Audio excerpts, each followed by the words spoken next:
You're listening to episode 66 of Liz's Healthy Table.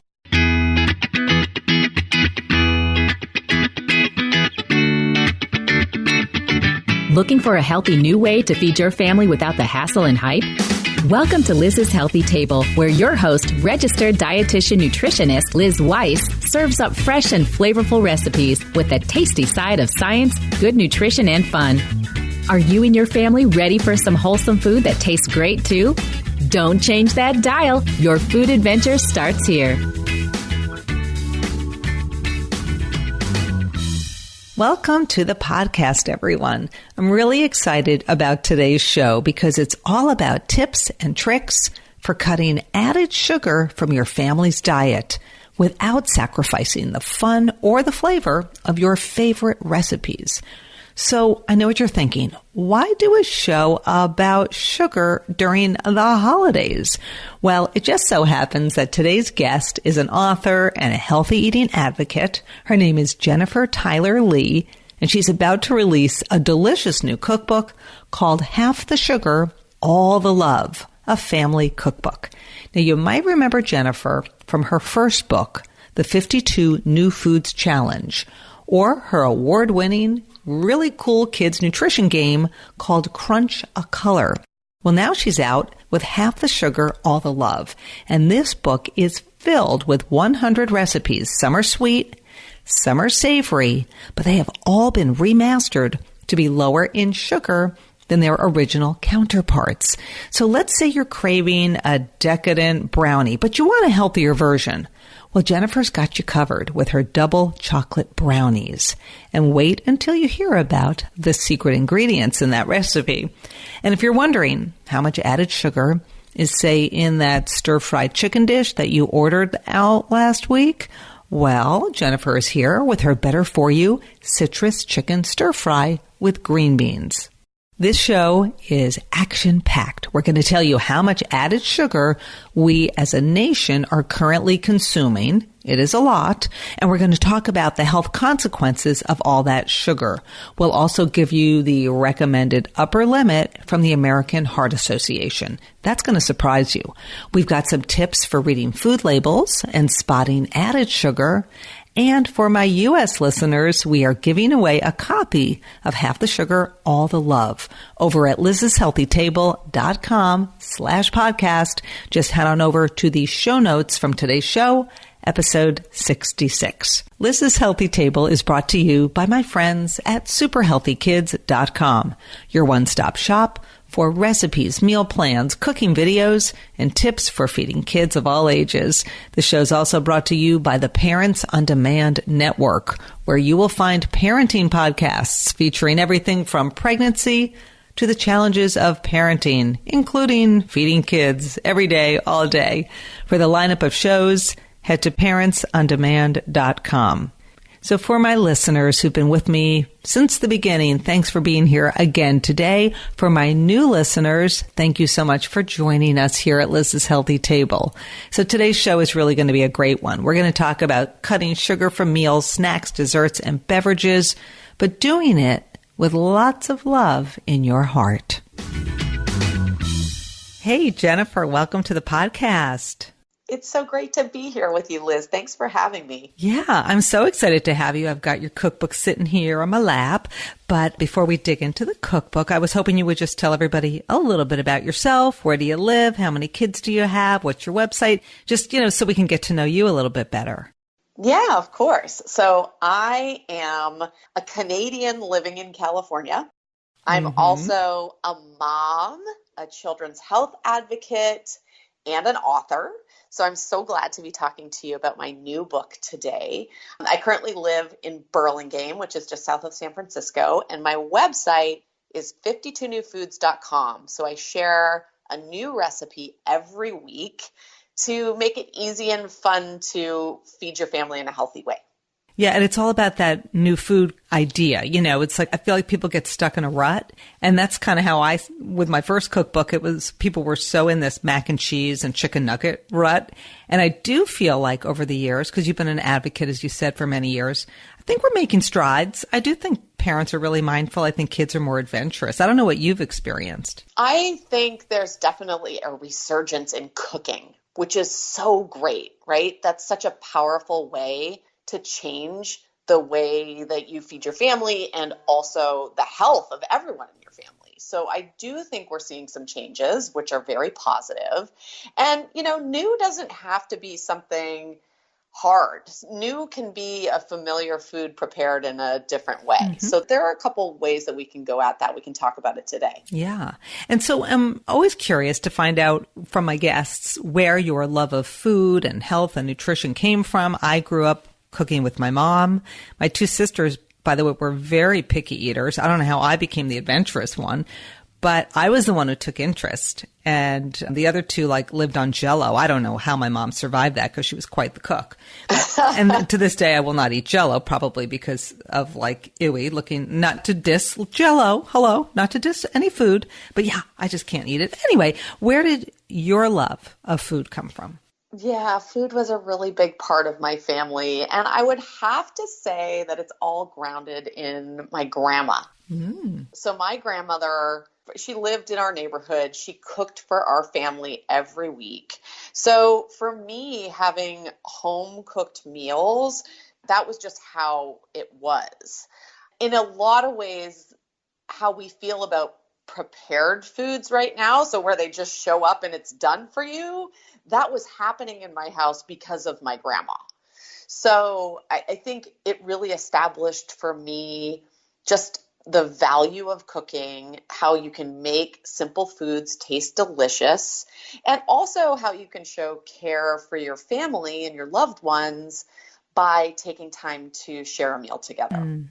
You know, when I was a kid, I grew up in a town called New Rochelle in New York, and we would always go home for lunch. That's what we did back then. But one day a week, we'd walk across the street because my Nana lived in these apartment buildings across the street from my elementary school, and she would make lunch for us. And this woman made the best hamburger ever, and her secret ingredient was tomato juice. She would add tomato juice. Interesting. Yes. And the burgers were so good. And I could never make a burger like that. I have no idea how, other than the tomato juice, she did it. Yeah, I get that. And it's probably that she made those for you, those burgers for you, right? I feel that way about raviolis. My grandmother's raviolis, I have not ever found one that I like better than the ones that she used to make for me. And at this time of year too, she used to, pumpkin pie is one of my all-time favorites, mostly because of my grandmother. So she used to make pumpkin pie for the family, of course, and apple pie and a couple of others as well. But then separately, I would have my own little mini pumpkin pie just for Jennifer.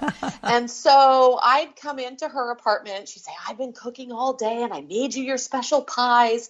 So every time we get to the holidays and every time I make pumpkin pie, and there's a delicious one in the book, by the way, a caramelized pumpkin pie, I think of my gram, and I think of those wonderful memories of just gathering family together on a Sunday afternoon and enjoying that time together. That's sweet. I love that. And the key, of course, is having these great recipes. And your new book is called Half the Sugar, All the Love, which kind of really ties into what you were just saying about your grandmother. The subtitle is A Family Cookbook. And you've got 100 easy low-sugar recipes for every meal of the day. And so, of course, the first thing I was surprised about when I got your book is that it's not just desserts, but you're really cutting sugar in every kind of a recipe from breakfast on through to dinner. So just tell us a little bit about the book and why you've incorporated this word love into the book, and maybe because cutting sugar seems maybe punitive to people, but it's all about love. So just tell us a little bit about the book. It is. Yeah. So I'm so excited about this new book. It's really all about enjoying the foods that you love in a healthier way. So there was a new study out actually this week reported by the CDC that 1 in 5 adolescents are now pre-diabetic. So this trend is not going in the right direction. We need to make a substantial change. Sugar is the enemy in this whole story. And the antidote to sugar is cooking. So what I provide in the book are easy ways to enjoy all of your favorite foods. And they're really from breakfast through to dessert. All of those foods made in a healthier way. And the secret is to sweeten with fiber-rich fruits and vegetables instead of added sugar. That's your secret. How simple is that, right? Well, and it goes back to cooking, right? Fruits and vegetables. And we need more of those too. You know that. And I know you talk a lot about that as well. So the bonus is you get more fruits and vegetables as well. And you feel more full because of the fiber that's incorporated into all the recipes. So there are myriad benefits. But really, it's about wanting to enjoy the foods that we love in a healthier way. And you talked about sort of where it's sneaking in. And I think sneaky sugars are one of the most insidious parts of this problem. So many times people are consuming sugar when they don't even know it. So it can show up in savory foods, things you didn't even think were sweet, or foods that you think are healthy, like yogurt and granola, in quantities that are more than what would be in a candy bar in some cases. Oh, that's shocking, right? When you think about yogurt and granola, quote unquote healthy, and it's like a candy bar. That's a lot of sugar. It's a lot of sugar. And a lot of times we don't know.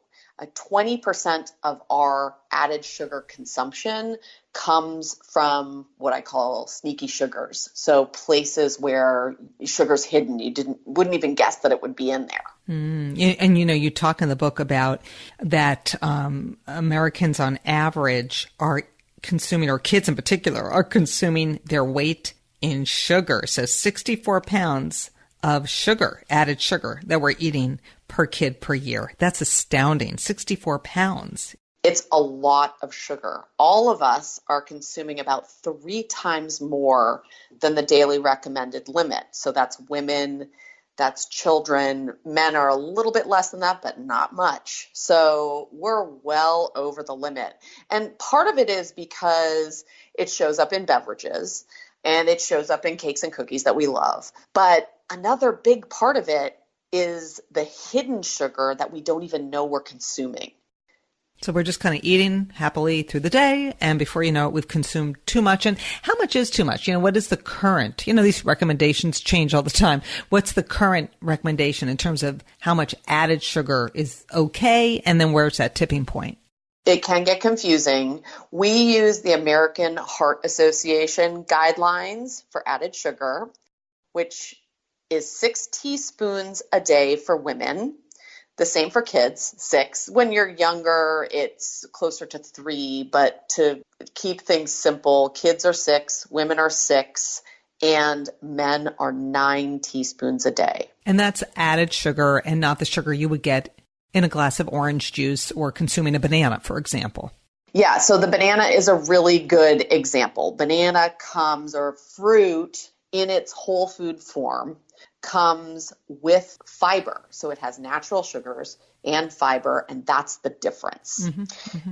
Added sugar is what we're talking about when we talk about the limit, the 6 teaspoon limit.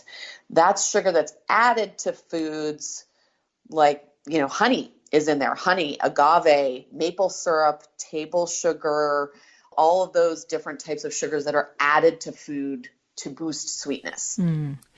People might say, oh, Jennifer, you're no fun. I mean, I used to get this a lot years ago before nutrition was really sort of popular. People would be like, oh, you're such a downer. Just let the kids eat what they want to eat and whatever. But really, it's impacting our health in such a negative way. And you've recreated these recipes to be delicious and loving, but lower in added sugar. And, you've got 2 kids. And I don't know if you touched on that at the top of the show, but you've got 2 kids. And I'm sure they love taste testing your recipes. So tell me about your kids and maybe some of their favorite recipes in the book. Yeah.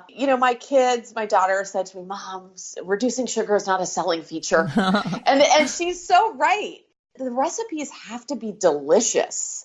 and decadent and things that you want to enjoy. They just have to be fantastic, because if food doesn't taste delicious, no one's going to sign up to have that. So really, there's nothing that you have to sacrifice in this book. The recipes, I actually had 3 professional chefs working with me on these recipes because it was so important to me to ensure that everything we created was absolutely delicious. So in that way, you're not giving anything up. You're actually getting something. It's more flavorful, I would argue. And then the kids, James, my younger one, was really the inspiration for this. So years ago, he had said, a few years ago, we were talking about sugar and the impact on your brain. And there's actually some interesting new research out on that now. But we were talking about that. And he said, I really want to try and make that change in our family. Can you, Mom, create recipes that are sweetened naturally, that don't have added sugar? And it was his challenge that created the very first recipe in this series, which was my apple tart that's sweetened without added sugar. And then that just built on itself. And he kept saying, well, okay, so I like other things. I like waffles. I like ice cream. I like all of these things. Mom, can you remaster them with less sugar or sometimes no sugar at all? I want to hang out with your son. Hey, what's that study? What was that study that you and James were talking about?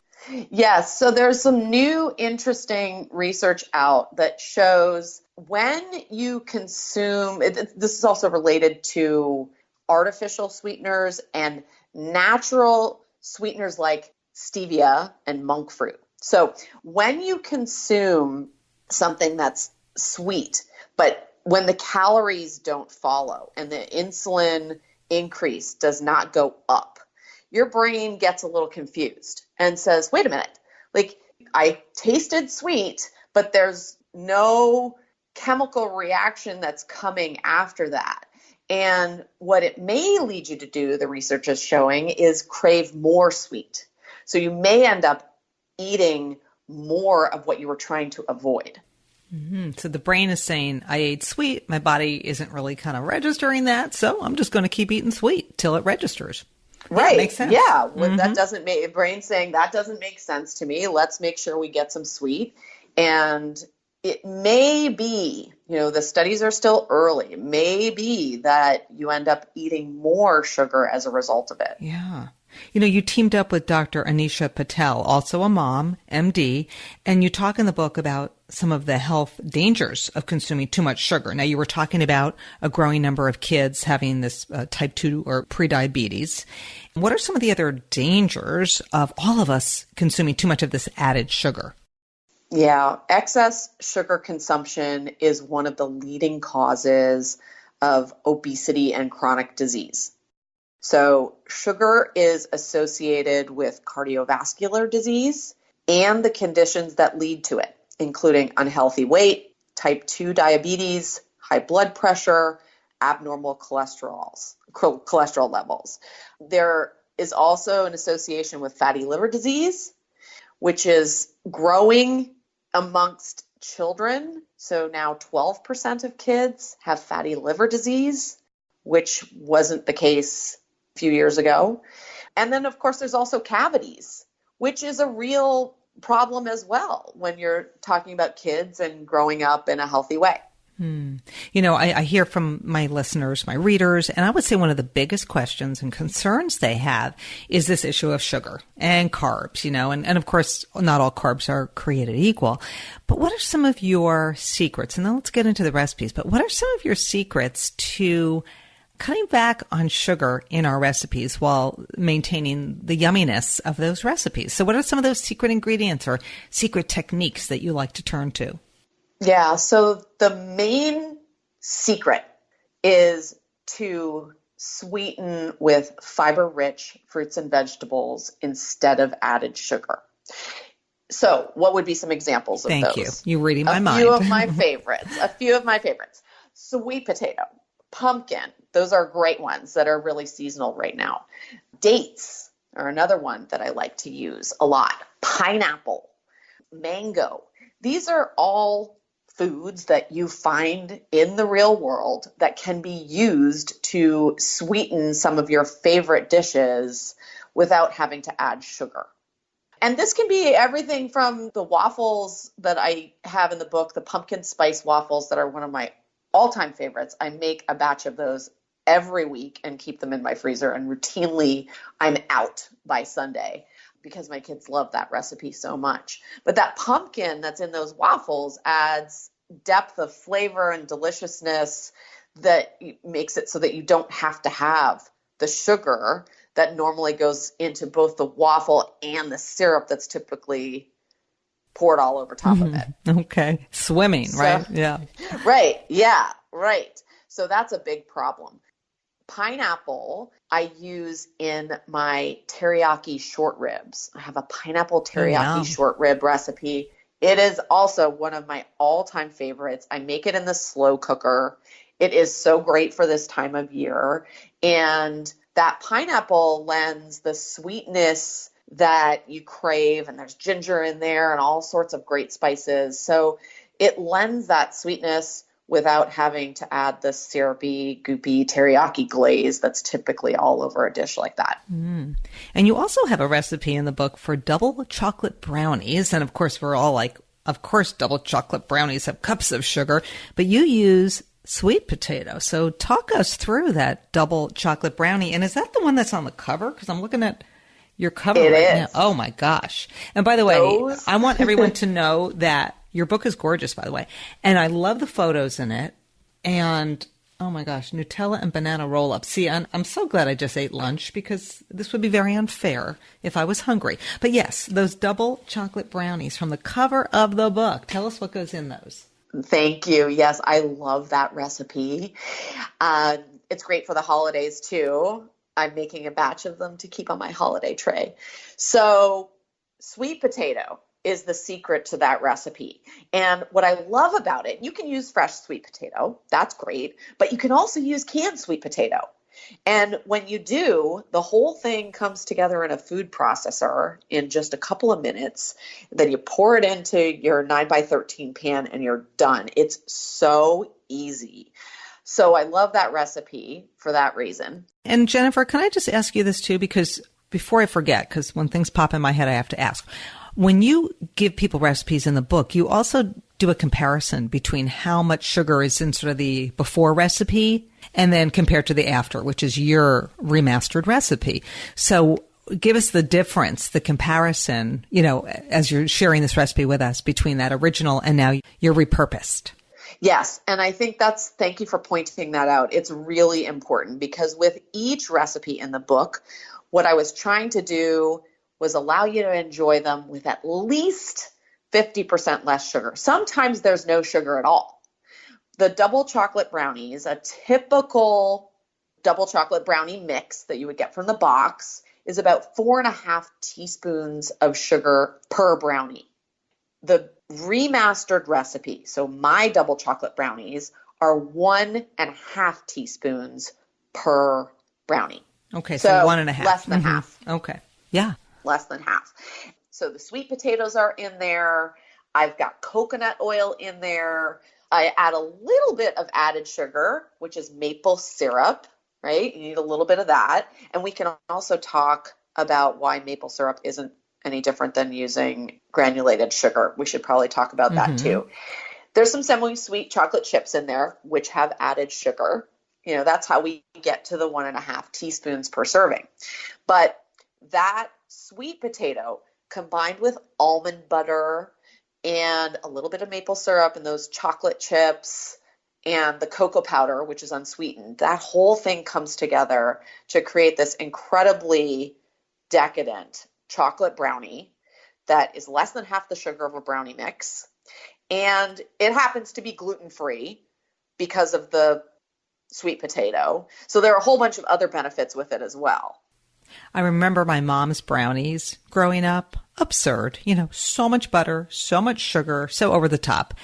And delicious, of course. And it's always nice when we have an alternative, you know, that's just as good. And you're starting a new tradition with your kids, you know, by serving them those brownies. I love That's right. You want to be able to, this whole book is about things that you don't want to have to give up, but done in a way that's a little bit healthier. And sometimes there's going to be a recipe on your table that's maybe one of your grandma's classic recipes that you're just not changing, and you're going to indulge in that, and that's okay. These are for the times when you want to have those things and maybe do them in a healthier way. Yeah, yeah. And it's like a lifestyle thing too. We have to start weaning ourselves. Like I always feel personally that when I eat a lot of added sugar, I just crave it more and more. So I'll do little things like I'll use plain Greek yogurt instead of the vanilla Greek yogurt. And it's like a little bit of a change, but if I'm having that at breakfast with whole grain cereal and some fresh fruit on top, maybe some nuts, I don't miss that extra sugar because I'm kind of getting the natural sugar from the fruit, let's say. And that makes a huge difference. And I know you talked in the book too about even things like, reading labels, and the labels are changing. And in the new year, just so everybody knows, I'm going to do a whole show on the new food label. But until we start to see the added sugar section of that new food label, if you're just like randomly at the grocery store and you're looking at, let's say, Greek yogurt plain versus Greek yogurt vanilla, how do you know how much added sugar is in that vanilla, say, compared to the plain? If you had those two labels in front of you.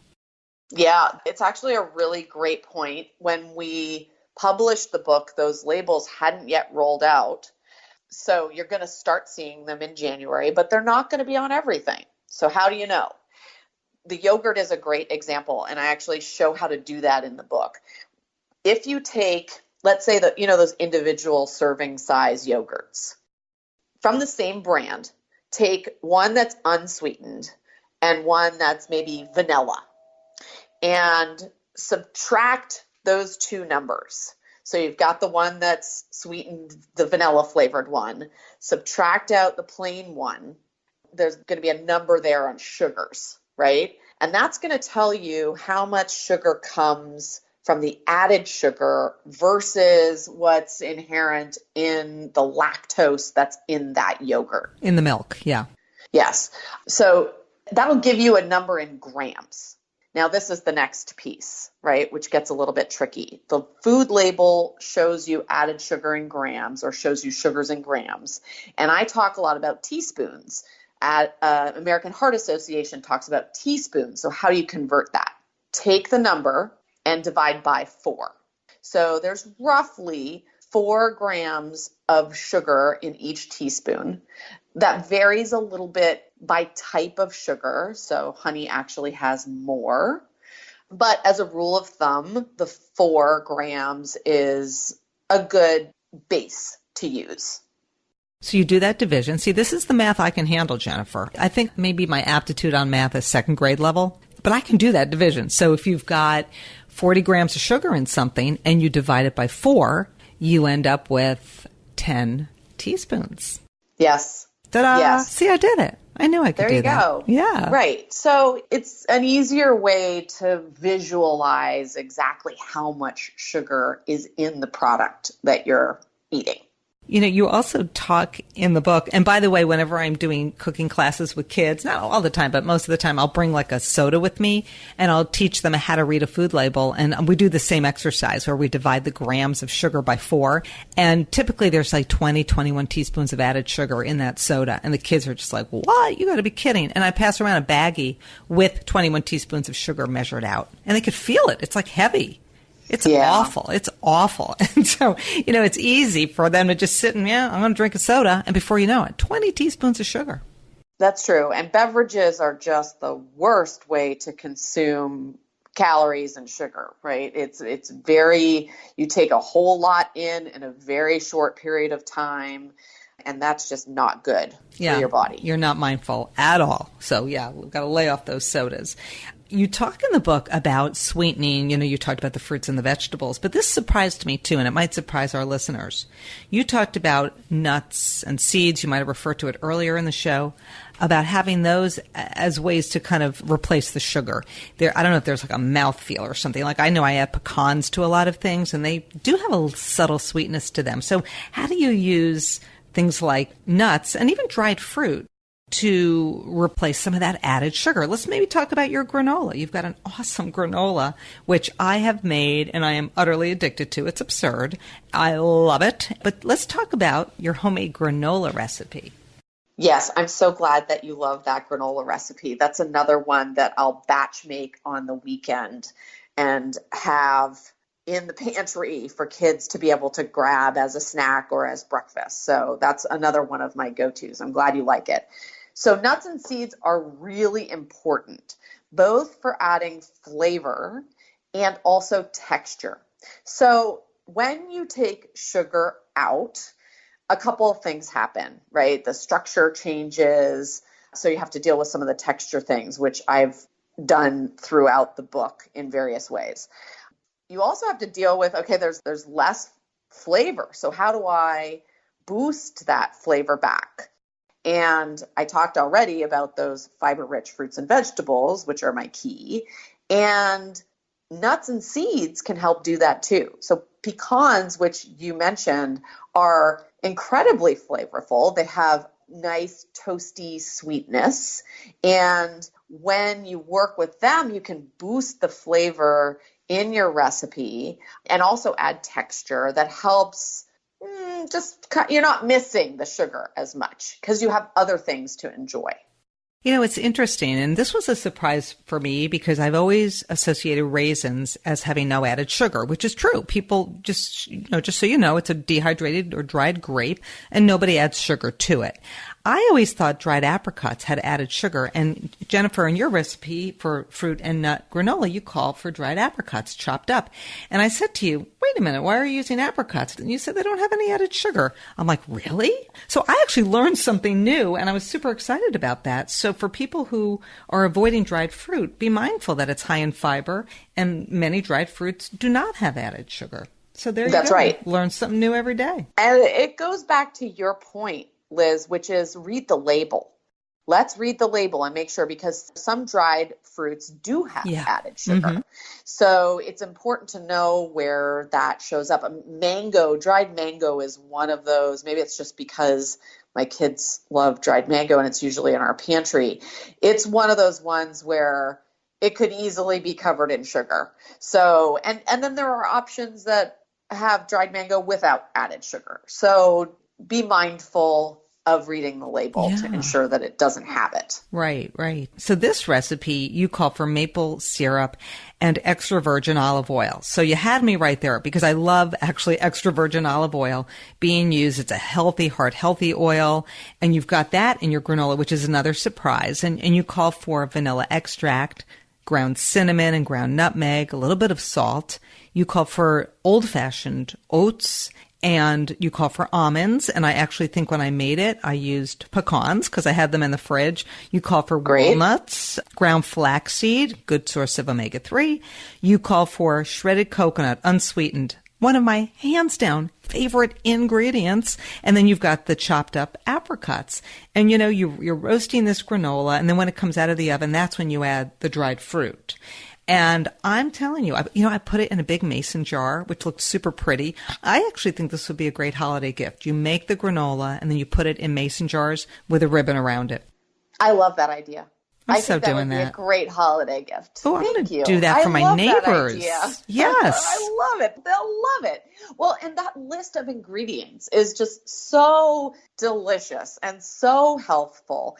And it's really the combination of all those ingredients together that create that delicious flavor. And coconut, unsweetened coconut, right?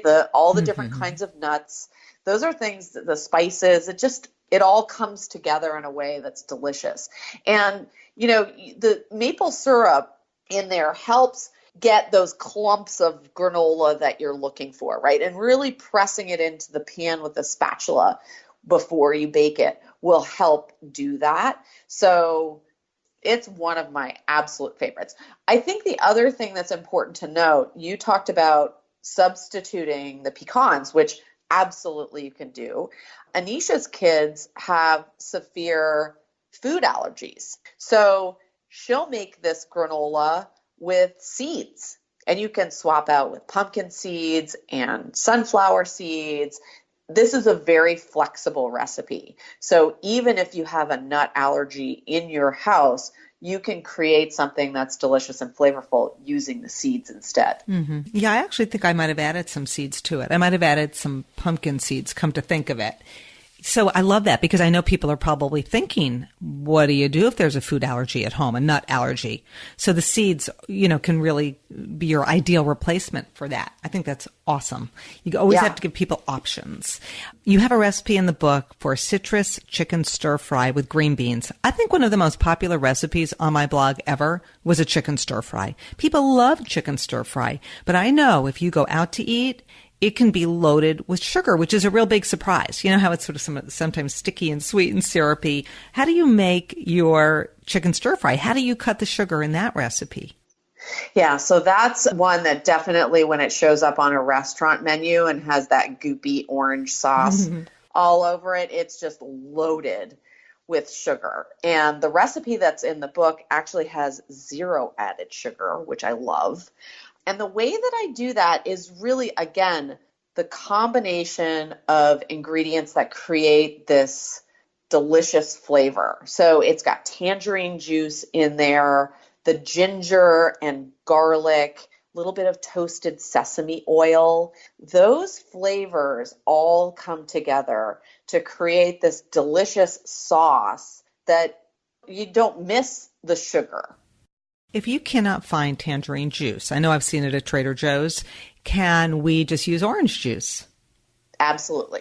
Okay. So all the recipes, when I thought about creating these recipes, I wanted you to be able to use what you have in your pantry, what's common at the grocery store, what can you easily access. So the ingredients are not fancy and they're often interchangeable. So if you can't find tangerine juice or a fresh tangerine that you can squeeze, just use orange juice. That's okay.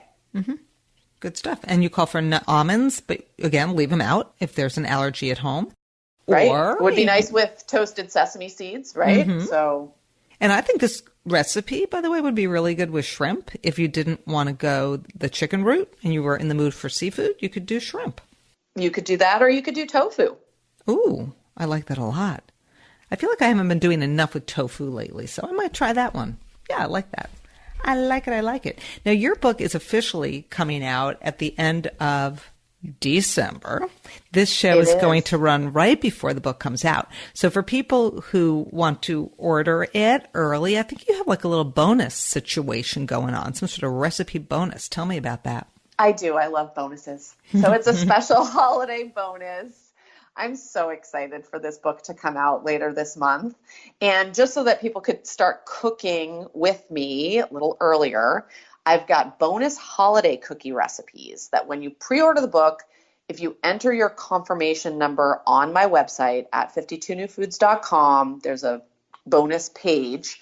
If you enter your confirmation number in there, I will send you 3 delicious holiday cookie recipes that are also half the sugar of a typical, I've got a peppermint bark brownie in there, for example, that's so decadent and festive and one of my favorites. So that's a delicious way to enjoy some holiday flavors without a lot of added sugar. There's a chocolate truffle and then a remastered version of my most favorite gingerbread cookie that I sweeten with dates. You like to use dates a lot. And dates, that's one of those dried fruits without any added sugar. Give me an example of where you would use dates, like a recipe in the book where we would find dates.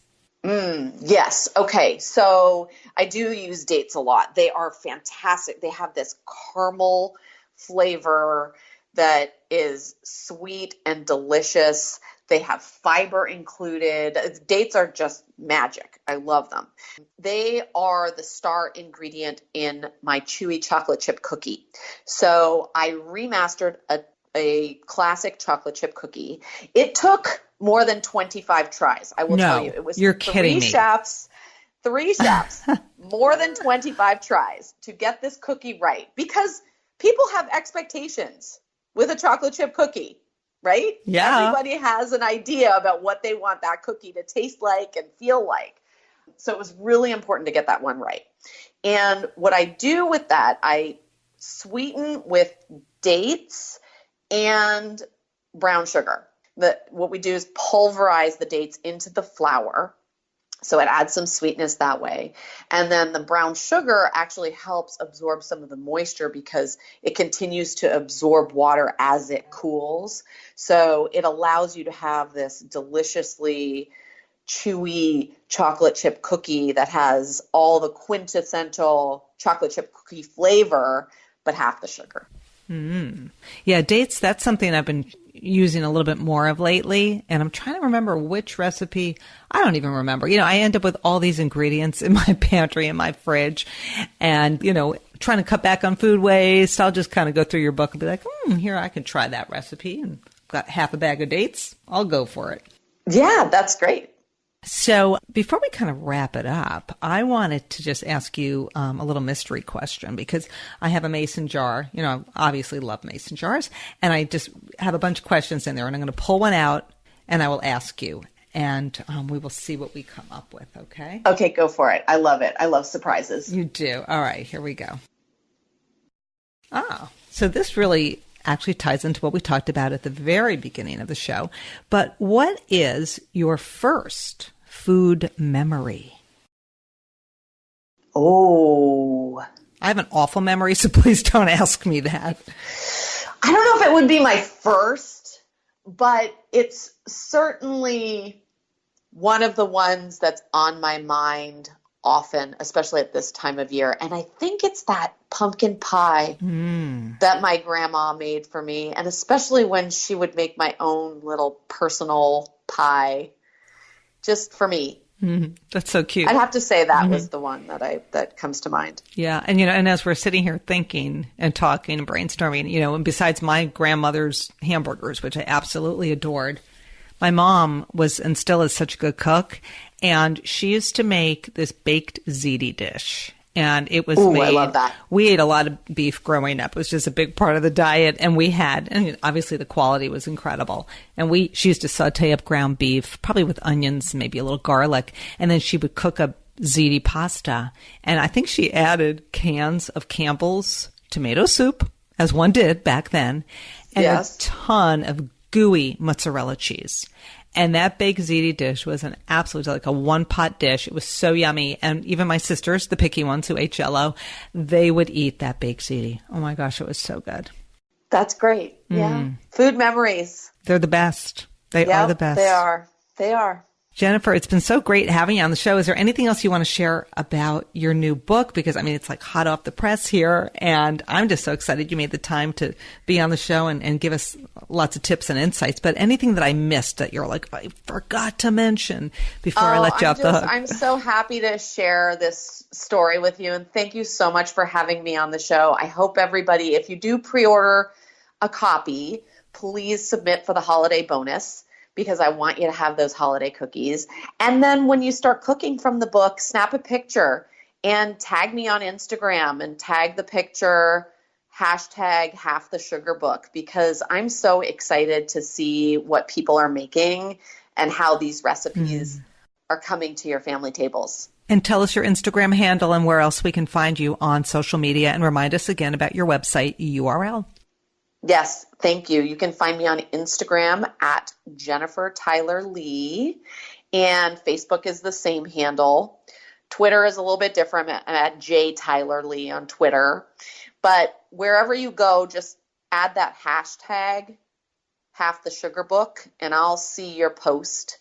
And then if you're looking for more recipes, or if you'd like to join my weekly newsletter where I share a new recipe every week, you can do that at 52newfoods.com. Awesome. Well, Jennifer, thank you so much for joining us today. It's been an absolute pleasure.